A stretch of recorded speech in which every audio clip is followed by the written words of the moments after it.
Gold investment கேள்விப்பட்டிருப்பீங்க. But உங்கள் வீட்டில் வேஸ்ட்டாக யூஸே ஆகாமல் இப்போ இருக்கக்கூடிய கோல்டு ஜுவல்ஸை இன்வெஸ்ட் பண்ணுறது மூலியமாக உங்களால் மணி ஏர்ன் பண்ண முடியும். எஸ், அது என்ன ஸ்கீம், எங்கே இன்வெஸ்ட் பண்ணணும், எவ்வளோ ரேட் ஆஃப் இன்ட்ரெஸ்ட் உங்களுக்கு கிடைக்கும், அதில் என்ன நிறைகள் இருக்குது, என்ன குறைகள் இருக்குது அப்படிங்கிறது எல்லாத்தையும் தான் இந்த வீடியோவில் நான் உங்களுக்கு எக்ஸ்பிளைன் பண்ண போகிறேன்.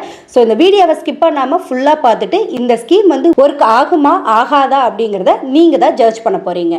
நம்ம தாத்தா பாட்டி காலங்களில் எல்லாம் யூஸ் பண்ண ஓல்டு மாடல் ஜுவல் செட்டெல்லாம் நம்ம வச்சுருப்போம். இப்போ அதிகமாக யாரும் யூஸ் பண்ணாமல் நம்ம வச்சுருந்துருப்போம். ஸோ ஃப்யூச்சரில் நம்மளுக்கு ஏதாவது ஒரு விஷயத்துக்கு நம்மளுக்கு தேவைப்படும், அதை உருக்கி வேறு ஜுவல்லாக மாற்றிக்கலாம் அப்படிங்கிறதுக்காக நம்ம வச்சுருப்போம். அண்ட் சில இடங்களில் பார்த்திங்கன்னா செயின் சின்னதாக கட் ஆகிறது, குட்டி குட்டியாக உடஞ்ச ஜுவல்ஸ் எல்லாமே நம்ம சேர்த்து வச்சுருப்போம். இது எல்லாமே கையில் கொஞ்சம் பணம் வந்ததும் கூட சேர்த்து போட்டு ஒரு ஜுவல்லாக நம்ம மேக் பண்ணிக்கலாம், ஃப்யூச்சரில் நம்மளுக்கு யூஸ் ஆகும் அப்படிங்கிறதுக்காக பீரோவில் பத்திரமா வச்சுருப்போம். அப்படி நீங்கள் பத்திரமா வச்சுருக்கக்கூடிய இப்போ யூஸ் பண்ண முடியாத கோல்டை நீங்கள் ஒரு இடத்துல இன்வெஸ்ட் பண்ணுறது மூலியமாக வருஷத்துக்கு 1லிருந்து 2.25% வரைக்கும் இன்ட்ரெஸ்ட் அப்படிங்கிறது வாங்க முடியும். நீங்கள் இதை எங்கே இன்வெஸ்ட்மெண்ட் பண்ணணும் அப்படின்னா பேங்க்கில் நீங்கள் இன்வெஸ்ட்மெண்ட் பண்ணலாம். ஸோ வருஷத்துக்கு நான் முன்கூட்டியே சொன்ன மாதிரி 2.25% வரைக்கும் உங்களுக்கு இன்ட்ரெஸ்ட் அப்படிங்கிறது கிடைக்கும். ஸோ நீங்கள் கோல்டு ஜுவல்லாகவும் வைக்கலாம், கோல்டு காயின்ஸாகவும் வைக்கலாம், கோல்டு பாராகவும் நீங்கள் வைக்கலாம். ஸோ இதை நீங்கள் வைக்கிறது மூலியமாக நீங்கள் வீட்டில் வச்சுருக்கக்கூடிய சும்மா இருக்கக்கூடிய நகைகளுக்கு பணம் அப்படிங்கிறத சம்பாதிக்கிறதுக்கு முடியும். ஸோ டியூரேஷன் பார்த்தீங்கன்னா 1 year to 15 years வரைக்கும் உங்களால் இதில் டெபாசிட் பண்ண முடியும். ஸோ இந்த டெபாசிட்டை 3 டைப்ஸாக பிரிக்கிறாங்க. ஒன்று பார்த்தீங்க அப்படின்னா ஷார்ட் டேர்ம் டெபாசிட், அது 1 year to 3 years வரைக்கும் உங்களால் டெபாசிட் பண்ண முடியும். மீடியம் டேர்ம் டெபாசிட்டில் 5 years to 7 years வரைக்கும் உங்களால் டெபாசிட் பண்ண முடியும். அண்ட் லாங் டேர்மில் 12 to 15 years வரைக்கும் உங்களால் டெபாசிட் அப்படிங்கிறது பண்ண முடியும். ஸோ நீங்கள் இதில் என்ன நல்லா இன்வெஸ்ட்மெண்ட் பண்ணலாம் அப்படின்னா gold coin, gold bar and gold jewels, இது எல்லாத்தையுமே டெபாசிட் அப்படிங்கிறது பண்ணலாம். கண்டிப்பாக இதனுடைய பியூரிட்டியை செக் பண்ணிட்டு தான் வாங்குவாங்க. உங்களுடைய டியூரேஷன் பீரியட் முடிஞ்சதுக்கு அப்புறமா அதை நீங்கள் கோல்டாவோ இல்லை அப்படின்னா மணியாவோ கன்வெர்ட் பண்ணிக்கலாம். அதுக்கு சில டேர்ம்ஸ் அண்ட் கண்டிஷன்ஸ் இருக்குது. அது லொக்கேஷன் அண்ட் பேங்க்ஸ் வைஸ் மாறுபடும் அப்படிங்கிறதையும் சொல்லியிருக்காங்க. ஸோ இப்போது இதில் என்னென்ன மாதிரியான பெனிஃபிட் இருக்குது அப்படின்னு பார்த்தீங்கன்னா, உங்ககிட்ட யூஸே பண்ணாத, நான் முதலே சொன்ன மாதிரி நீங்கள் யூஸ் பண்ணாமல் உடஞ்சி போய் இருக்கக்கூடிய அண்ட் ஓல்டு மாடல் ஜுவல்ஸை தான் கொண்டு போய் வைக்க போகிறீங்க. ரெண்டாவது, உங்களுடைய இன்வெஸ்ட்மெண்ட் பர்பஸ்க்காக வாங்கின காயின்ஸை வீட்டில் வைக்கும்போது அது இன்னும் கொஞ்சம் எக்ஸ்ட்ரா கோல்டாக ஆட் ஆகாது. அதுக்கு பதிலாக நீங்கள் இந்த மாதிரி பேங்க்கில் இன்வெஸ்ட்மெண்ட் பண்ணீங்க அப்படின்னா வருஷத்துக்கு 2.25% கிடைக்கிறதுனால உங்களுடைய தங்கத்தில் கொஞ்சம் எக்ஸ்ட்ராவாக தங்கம் ஆட் ஆகியிருந்திருக்கும். ஸோ சேஃப் அண்ட் செக்யூராக இருக்கும். இப்போ கோல்டு ரேட் அதிகமாக போயிட்டு இருக்கிறதுனால திருட்டு பயத்துக்காக நீங்கள் வீட்டில் பத்திரமா வைக்கணுங்கிற அவசியம் இல்லை. உங்கள் நேமில் பேங்க்கில் கரெக்டான ஒரு கோல்டு அப்படிங்கிறது ஸ்கீமில் உங்களுக்கு எக்ஸ்ட்ரா பெனிஃபிட்டோட ஆட் ஆகிட்டு இருக்கும். ஸோ ரொம்பவே சேஃப் அண்ட் செக்யூர். அண்ட் உங்களுக்கு வருஷத்துக்கு வருஷம் இன்ட்ரெஸ்ட் அப்படிங்கிறது ஆட் ஆகும். ஒருவேளை நீங்கள் லம்சமாக நிறையா இன்வெஸ்ட் பண்ணுறீங்க அப்படின்னா உங்களுக்கு டேக்ஸ் பெனிஃபிட்டும் இதில் இருக்குது. ஸோ இது எல்லாமே பெனிஃபிட்டில் உங்களுக்கு கிடைக்கும்.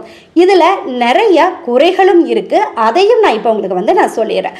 ஸோ நீங்கள் கொண்டு போகக்கூடிய ஜுவல் அப்படியே ரிட்டன் உங்களுக்கு ஜுவல்லாக கிடைக்கும் அப்படின்னா கண்டிப்பாக கிடைக்காது. ஸோ நீங்கள் இன்வெஸ்ட்மெண்ட் பண்ணும்போதே அந்த கோல்டை உருக்கி அவங்க கிராமாக தான் ஆட் பண்ணிக்குவாங்க. ஸோ லைக் உங்களுக்கு அந்த கோல்டை உருக்குனதும் எவ்வளோ பியூரிட்டியான தங்கம் இருக்கோ அதை தான் கிராமாக கன்வெர்ட் பண்ணி உங்களுடைய நேமில் இன்வெஸ்ட்மெண்ட்டாக வைப்பாங்க. லைக் இப்போ நீங்கள் ஒரு ஜுவல் கொண்டு போகிறீங்க, ஒரு வளையல் கொண்டு போகிறீங்க அப்படின்னா அது ஒரு 80 கிராம் இருக்குது. குட்டி குட்டியான நகைகள் எல்லாமே சேர்ந்து ஒரு 80 கிராம் இருக்குன்னா 80 கிராமாக கன்வெர்ட் பண்ணி அதை கிராமில் உங்கள் கணக்கில் ஆட் பண்ணிக்குவாங்க. ஸோ நீங்கள் ரிட்டன் ஒரு ஷார்ட் டேர்மே போடுறீங்க அப்படின்னா கூட ஒரு 3 years கழிச்சு நீங்கள் ரிட்டன் எடுக்கும்போது உங்களுடைய அதே ஒரிஜினல் ஜுவல் கிடைக்குமா அப்படின்னா கண்டிப்பாக இல்லை. கோல்டாக தான் உங்கள் கையில் கிடைக்கும்.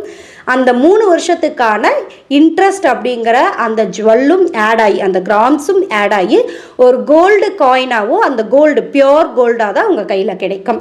ஸோ வீட்டில் சும்மா இருந்தால் அது கோல்டாக இருக்கும். இங்கே கொண்டு போய் வச்சிங்கன்னா இந்த மாதிரி கிடைக்கும். பட் ஒரிஜினல் ஜுவல்ஸ் கிடைக்காது. நான் முன்னையே சொன்ன மாதிரி ஒவ்வொரு இடத்துக்குமே டேர்ம்ஸ் அண்ட் கண்டிஷன்ஸ் அப்படிங்கிறது மாறுபடுறதுனால ஒரு லொக்கேஷனில் இருக்கிறவங்களுக்கு நல்ல பெனிஃபிட்ஸ் கிடைச்சாலும் ஒரு சில லொக்கேஷனில் இருக்கிறவங்களுக்கு அந்த டேர்ம்ஸ் அண்ட் கண்டிஷன் அப்படிங்கிறது எங்களுக்கு கொஞ்சம் ப்ராப்ளமாக தான் இருக்குது அப்படிங்கிறதையும் நிறைய பேர் சொல்கிறாங்க.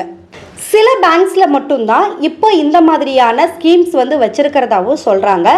மேக்ஸிமம் ஷார்ட் டேர்ம் இன்வெஸ்ட்மெண்ட் மட்டும்தான் இருக்குது, long term and medium term வந்து இல்லை அப்படிங்கிறதையும் சொல்லியிருக்காங்க. இப்போ எந்தெந்த பேங்க்கில் இந்த ஸ்கீம் அவைலபிளாக இருக்குது அப்படின்னா, எனக்கு தெரிஞ்சு SBI, ICICI bank, bank of பரோடாவில் இருக்குது. ஒருவேளை நீங்கள் இது எல்லாத்துக்கும் ஓகே, எனக்கு கம்ஃபர்டபுளாக இருக்குது அப்படின்னு இந்த ஸ்கீமில் இன்வெஸ்ட் பண்ணணும்னு நினச்சிங்கன்னா, உங்கள் நியர்பை லொக்கேஷனில் இருக்கக்கூடிய பேங்க்கில் போயிட்டு அந்த டேர்ம்ஸ் அண்ட் கண்டிஷன் என்ன மாதிரியான டெபாசிட் வந்து இப்போ கரண்ட்டில் உங்களுக்கு இருக்குது அப்படிங்கிறத தெரிஞ்சுக்கிட்டு அதுக்கப்புறமா இன்வெஸ்ட்மெண்ட் பண்ணுங்கள். ஏன்னா இந்த 2025 தான் ஷார்ட் டேர்மை மட்டும் வச்சுட்டு மற்ற 2 டெபாசிட்டையும் கேன்சல் பண்ணியிருக்காங்க. ஸோ ஃபைனலி இந்த ஸ்கீமுடைய நேம் தெரிஞ்சுக்கலாமா? Gold monetization scheme. So GMS அப்படின்னு சொல்லுவாங்க. ஸோ நீங்கள் இன்வெஸ்ட் பண்ணணும்னு விருப்பப்பட்டீங்க அப்படின்னா நியர்பையில் இருக்கக்கூடிய பேங்க்கில் நீங்கள் செக் பண்ணும்போது அதுக்கான ஒரு ஃபார்ம் தருவாங்க. ஸோ உங்களுடைய அட்ரஸ் ப்ரூஃப்லேருந்து எல்லாத்தையுமே ஃபில் பண்ணி உங்களுடைய இன்வெஸ்ட்மெண்ட்டை ஸ்டார்ட் பண்ணலாம். நீங்கள் கொண்டு போகக்கூடிய gold coin or jewel or பாரை உருக்கி அங்கேயே பியூரிட்டியை செக் பண்ணிவிட்டு இன்வெஸ்ட்மெண்ட்டுக்கான டீடை உங்களுக்கு கொடுத்துட்டு இன்வெஸ்ட்மெண்ட்டாக எடுத்துப்பாங்க. ஸோ இப்போ ஒரு எக்ஸாம்பிள் வந்து பார்த்துடலாம். ஒரு 100 கிராம் வந்து நீங்கள் கொண்டு போய் இன்வெஸ்ட் பண்ணுறதா வச்சுக்கிட்டீங்க அப்படின்னா அது ஒரு 2-3 நகையாக இருக்குன்னு வச்சுக்கோங்க. அதை அப்போவே உருக்கி 100 கிராமாக உங்களுடைய அக்கௌண்ட்டில் என்ட்ரி வந்து பண்ணிப்பாங்க. இப்போது ஷார்ட் டேர்ம் தான் இருக்குது இல்லையா? ஸோ ஷார்ட் டேர்முக்கான ஒரு டெபாசிட் நீங்கள் வந்து பண்ணுறீங்க அப்படின்னா ஒரு வருஷத்துக்கு 2.25% அப்படிங்கிற இன்ட்ரெஸ்ட் ரேட்டு கொடுக்குறாங்க அப்படின்னா 3 இயர்ஸ்க்கு 6.75 கிராம்ஸ் வந்து உங்களுக்கு ஆட் ஆகும். ஸோ நீங்கள் இன்வெஸ்ட் பண்ண 100 கிராம்ஸ் ப்ளஸ் 3 இயர்ஸ்க்கான இன்ட்ரெஸ்ட் 6.75 கிராம்ஸ் ரெண்டும் சேர்ந்து 3 இயர்ஸ்க்கு அப்புறம் நீங்கள் உங்களுடைய இன்வெஸ்ட்மெண்ட்டை வெளியே எடுக்கும்போது 106.75 கிராம் கோல்டாக உங்கள் கையில் இருக்கும். பட் உங்கள் கோல்டாக இருக்காது, அது எப்போவும் மறந்துடாதீங்க. ஸோ இந்த ஸ்கீம் யூஸா இல்லையா அப்படிங்கிறதையும் உங்களுடைய கருத்துக்கள் என்ன அப்படிங்கிறதையும் மறக்காமல் கமெண்ட்ஸில் சொல்லுங்கள். நான் ஜஸ்ட் இந்த ஸ்கீம் இருக்குங்கிறத உங்களுக்கு எக்ஸ்பிளைன் பண்ணியிருக்கேன். ஸோ இந்த மாதிரி நிறையா money saving and tips videos பார்க்குறதுக்கு நம்மளுடைய சேனலை மறக்காமல் சப்ஸ்கிரைப் பண்ணிக்கோங்க.